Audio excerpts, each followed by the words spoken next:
여러분 안녕하십니까? 2023년 21주차 5월 22일에서 5월 28일 사이 주간 정세 동향에 대해서 말씀드리겠습니다. 먼저 정치 분야입니다. 대통령의 통치가 아니라 정당의 이념과 노선이 굉장히 중요할 것입니다. 한국의 보수 양당은 외형적으로는 다릅니다. 그러나 본질적으로 자본주의 시장 경제 체제에 있어서는 별 차이가 없다. 그것이 요즘 정치 현실에서 드러나고 있습니다. 노골적으로 친자본 반노동 태도 보이는 국민의힘 집권 여당이죠. 자체 혁신 없는 더불어민주당의 윤석열 정권 공격은 역시 이전 투구 권력 투쟁 양상으로서의 야당의 모습입니다. 공수처는 처음부터 수사기관으로 역량이 부족했고 그래서 옥상옥의 현실을 드러내고 있습니다. 공공기관장 임명을 둘러싼 논란으로 국력이 낭비되고 있습니다. 국민이 필요합니다. 정권이 책임지는 방향으로 가는 게 나을 것 같습니다. 그렇게 되면 공공기관 운영에 관한 법률 개정 등 제도 정비에 나서야 할 것입니다. 공직 세습, 매관 매직 등 공직자 비리는 엄중 처벌해야 할 것입니다. 중앙선관위 직원들의 세습 채용 관련해서 논란이 되고 있습니다. 중앙선관위뿐만이 아니겠죠. 모든 공공기관에서 세습, 공직 세습은 안 될 일입니다. 이승만에 대한 극우 자본신문들의 역사 왜곡이 계속되고 있습니다. 진보당 국회의원이 이승만에 대한 역사적 평가를 둘러싸고 계속 공격을 하고 있네요. 민요총과 소속노조 간부의 간첩 행위를 오랫동안 했다면 왜 지금 시기에 이게 터뜨리는가? 정치적 의도가 무엇인가부터 밝혀야 할 것입니다. 물론 기소가 됐으니까 재판 결과로서 실정법 위반이 어떻게 되어 있는지 나타나겠지만 그동안 왜 그런 국가보안법을 적용하지 않았는가? 아니면 남북 주민접촉 관련해서 남북교류협력법 적용으로 이 문제를 바라보면 안 되는가 하는 여러 가지 의문이 남습니다. 경제 문제입니다. 저성장 시기에는 복지 지출을 늘려 빈민 구제 활동부터 해야 할 것입니다. 국가의 역할입니다. 그러나 가난한 자들의 주머니를 털어서 기업에게 투자 생산, 성장 이런 거시경제 목표를 가지고 서민의 주머니를 털어낼 생각만 지금 하고 있습니다. 재벌과 부자 세금 깎아주고 마련한 재정준칙은 복지 축소와 자기 입맛에 맞는 극우단체 보조금을 지원하는 것으로 결론날 것입니다.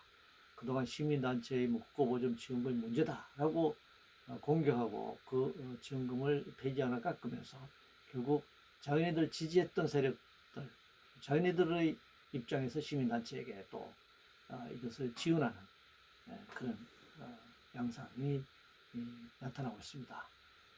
부채 연체율이 증가하고 있다는 것은 파산가고 증가하고 있다는 것을 의미합니다.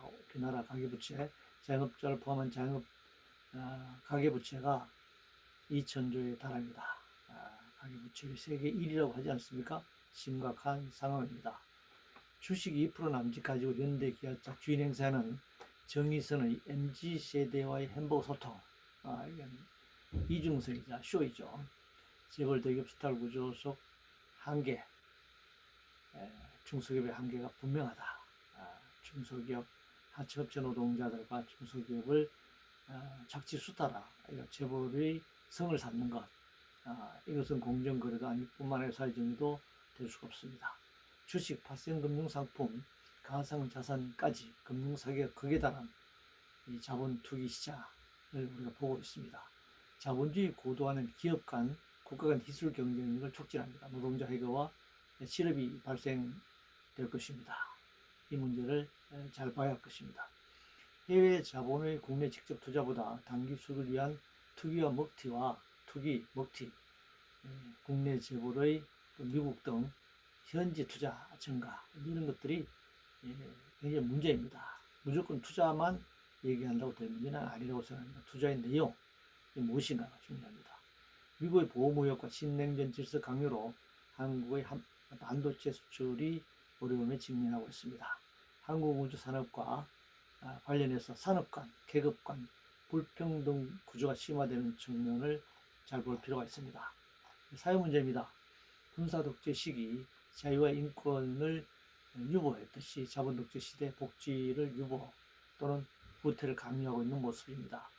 GDP 대비 교육비 지출을 늘려야 할 판에 교육보험을 전용할 생각만 하고 있네요. 교육이 남으니까 단대 전용하자라고 말할 것이 아니라 제대로 된 무상교육 그리고 교육 환경시설 개선 등에 투자해야 하고 또 교사를 더 충원하거나 비정규직 교사들 정규직하는 그런 방안으로 교육 부분이 사용되어야 할 것입니다. 부동산을 이용한 금융자본의 수타 아래 무주택자는 금융피해자로 전락하고 있고 전세 사기로 사람들이 목숨을 끊고 있습니다. 이런 상황에서 미분양 아파트가 속출하고 있는 이것을 어떻게 봐야 할까요? 의사 양성 국가 책임제가 중요한 문제입니다. 공공병원 확대와 의사 공문화 없이는 현재와 같이 성적 우수 학생들이 의대로 집중하는 문제는 해결되지 않을 것이고 의사 부족 현상 문제도 해결되지 않을 것입니다. 반인권적인 발언을 하는 자가 국가인권위원회 인권위원회라니 도저히 용납할 수 없는 것입니다. 그것이 이 정권에서 벌어지고 있는 일입니다. 공영방송, 방통위 포털, 가짜뉴스, 성착취 영상 등 언론 문제가 충족되고 있습니다. 저출산 대책은 연간 예산 얼마가 아니라 교육, 주택, 의료 등 종합복지대책과 함께 해결되어야 할 문제입니다. 동시에 고령인력 활용과 적극적인 이민 난민 정책을 수립해야 할 것입니다. 생계를 위해 자신의 노동력을 제공하고 임금을 받는 노인도 노동자라는 사실을 인식할 필요가 있습니다. 60세 이상 노인의 10명 4명이 일하고 있는 상황에서 노인은 시해 대상이 아닙니다. 생계를 위해서 노동하기 때문에 당연히 노동자입니다. 노동 문제입니다. 집회 시위 자유가 하고 탄압한 윤석열 정권의 시대착오적이고 태행적인 반자유 행태가 적나라하게 드러나고 있네요. 부정수급 등 문제가 있으면 고쳐야겠지만 실업급여는 사실 더 강화돼야 합니다. 그래서 이 일부의 문제를 들추어서 실업급여를 약화시키려고 기도하고 있습니다. 노란봉투법은 헌법이 보장한 노동상권을 최소한의 수준에서 보장하겠다는 것일 뿐입니다. 이걸 가지고 정권과 자본이 난리를 치고 있는데 지금 하위법인 노동관계법들이 헌법인 노동상권에 충족하지 못하고 있습니다. 사실은 위헌적인 법률들이죠. 자본의 이윤보다 노동자 생명을 보호하려면 중대재해처벌법이 아닌 기업살인법을 제정해야 할 것입니다. 지금 중대재해처벌법을 제정했지만 산재는 계속 속출하고 있습니다. 노조 전임자 출퇴근 등 활동까지도 정부가 통제하려 해서는 안 됩니다. 노조 전임자가 출퇴근이든지 근태 문제가 있다면 그것은 노조와 노조 조합원들이 결정할 징계를 하든 사퇴를 시키든 재성을 하든 그것은 그 노조 조합원들 구성원들이 해결할 문제지 정부가 개입한 문제는 아니라고 생각합니다. 이주노동자 가사도우미에게 최저임금 절반만 주고 일을 시키겠다. 이런 발상, 이 불법성을 지적하지 않을 수 없습니다. 그리고 우리나라 선진국이라고 하면서 국제적으로도 이것은 용인되어서는 안 될 것입니다. 사용자는 노조 조직 초기에 다수 미조직 노동자들을 동원해서 소수 조직된 노동자들을 공격합니다. 그래서 노조가 확산되지 않도록 시도하는 것이죠. 생태환경 관련해서 소송리 사드 배출로 인한 환경 파괴는 결코 감출 수 없습니다. 이 성주 참외에 대한 방사선에 대한 우려, 역시 괴담이다 이렇게 얘기를 하는데 사드 배치뿐만 아니라 부대가 완성되면 사드 기지의 전자파뿐만 아니라 유류 문제, 환경 문제, 여러 가지 소음 문제, 수많은 환경 문제가 발생하는 것입니다. 그것을 괴담으로 이렇게 몰아가서는 안 될 것입니다. 후쿠시마 방사능 오염수 방류의 위험성이 심각합니다. 그런데 한국 정부가, 윤석열 정부가 일본에 면죄부를 줘서는 결코 안 될 것입니다. 만약에 후쿠시마 방사능 오염수가 바다에 방류한 것이 문제가 없었다면 12년 동안 탱크에 보관해야 할 이유가 없었을 것입니다. 그때 방류했어야 했고, 초기부터. 아니면 일본 국내에서 농업용수라든가 식수라든가 사용하면 되었을 것입니다. 그것이 위험했기 때문에 탱크에 보관해 왔는데, 지금 와서 바다에 방류하면 방사능이 희석된다 라고 하는 것은 새빨간 거짓말이라고 할 수 있습니다. 문재인 정부는 탈원전 정부가 아니었습니다. 탈원전 비용보다는 방사능 지향으로 인한 비용, 이건 탈원전과 비교할 수 없을 것입니다. 후쿠시마 원전 폭발 사고로 처음에는 뭐 수십조 원 정도면은 방사능을 제거하고 완전히 정상화 시킬 수 있다라고 말했지만 10년이 지난 지금 수백조 원을 넘어 쏟아부어도 방사능 문제는 해결하지 못하고 있습니다. 그래서 이 원전의 비용 문제는 이런 위험이 발생했을 때, 재난이 발생했을 때의 복구 비용이라든가 그 피해까지 다 비용으로 환산해야 합니다.